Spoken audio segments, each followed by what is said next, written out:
So, for me, the daily confrontation with fear has become a real practice for me since about three years ago. I went skydiving in Dubai, right? And skydiving is a really interesting confront with fear, right? So I gotta stand up. I'm sorry, I gotta stand up. All right. So all your friends, what happens? You go out. I dropped my thing. Yeah. So what happens is you go out the night before and you take a drink with your friends and somebody says, yeah, we should go skydiving tomorrow. And you go, yeah, we'll go skydiving tomorrow. Yeah. And you go, yeah. And everybody goes, yeah. Right? And you go home by yourself. You're like, Right? And you're like, well, I mean, they was drunk too. Right? So maybe they not, maybe, I mean, we don't have to go. We don't have to do it. So then that night you're laying in your bed and you just keep, and you're terrified. You keep imagining over and over again jumping out of an airplane and you can't figure out why you would do that, right? And you're laying there and you have the worst night's sleep of your life, but you still have the hope that your friends were drunk, right? So you wake up the next day and you go, down and you say where you were going to meet and everybody's there. You're like, oh, shit. All right, cool. Right? So you get in the van and you don't know that your friends had the same night that you had because they're pretending like they didn't. They're like, yeah, man, my uncle's a Navy SEAL and, this is going to be great. I've been looking forward to this. And you're like, oh, my God. And your stomach is terrible. You can't eat and everything, but you don't want to be the only punk who doesn't jump out of this airplane.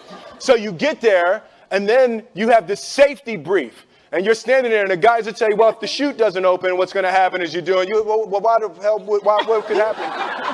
That the chute wouldn't open, right? So you do a thing, and what you do is your first jump, you're attached to a guy who is going, he's going to walk you out. So you go, and you get there, and there's an airplane, and nobody's stopping. Everybody's still going. So you get onto the airplane, and you're sitting there, and it's extra because you're sitting on some dude's lap, some stranger. You sitting on his lap, and it's like, you trying to make small talk. Yeah, man. So you be jumping with people all the time, huh? Right? So, and then you just want to make sure, you got kids, right? You got people you need to see, right?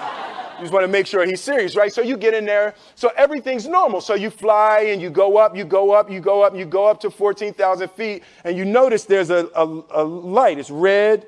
And it's yellow and green, right? So right now the light's red. So then you start thinking at some point the light's going to go green, but you don't know what's going to happen, right?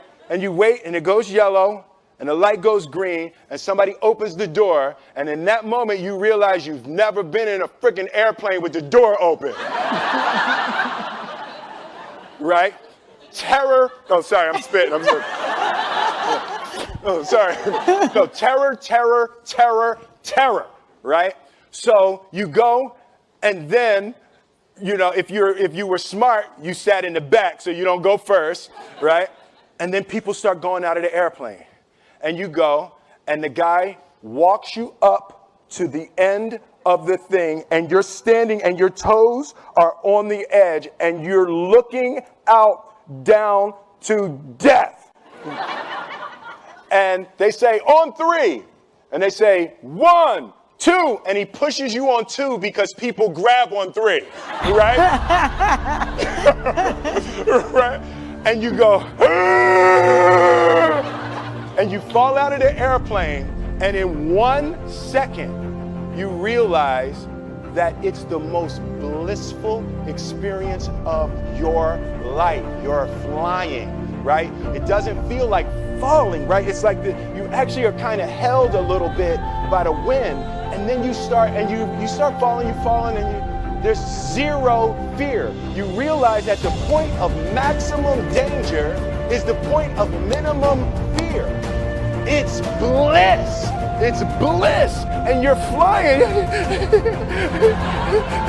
right? And you're doing that, and then 20 seconds, 25 seconds, 40 seconds, and you have enough time to just kind of be like, oh, shit, that's that building. I like that one. Oh, you can see the ocean. right? You start doing all of that. And the lesson for me was, why were you scared in your bed the night before? What do you need that fear for?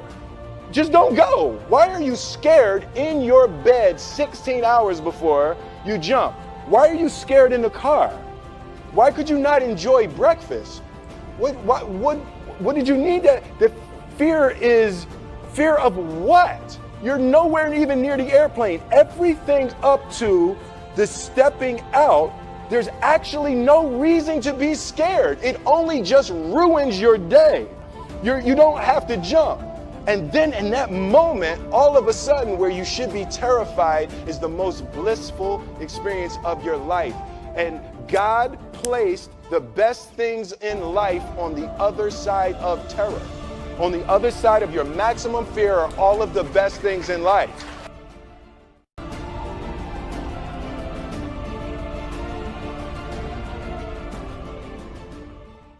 I gave you my heart.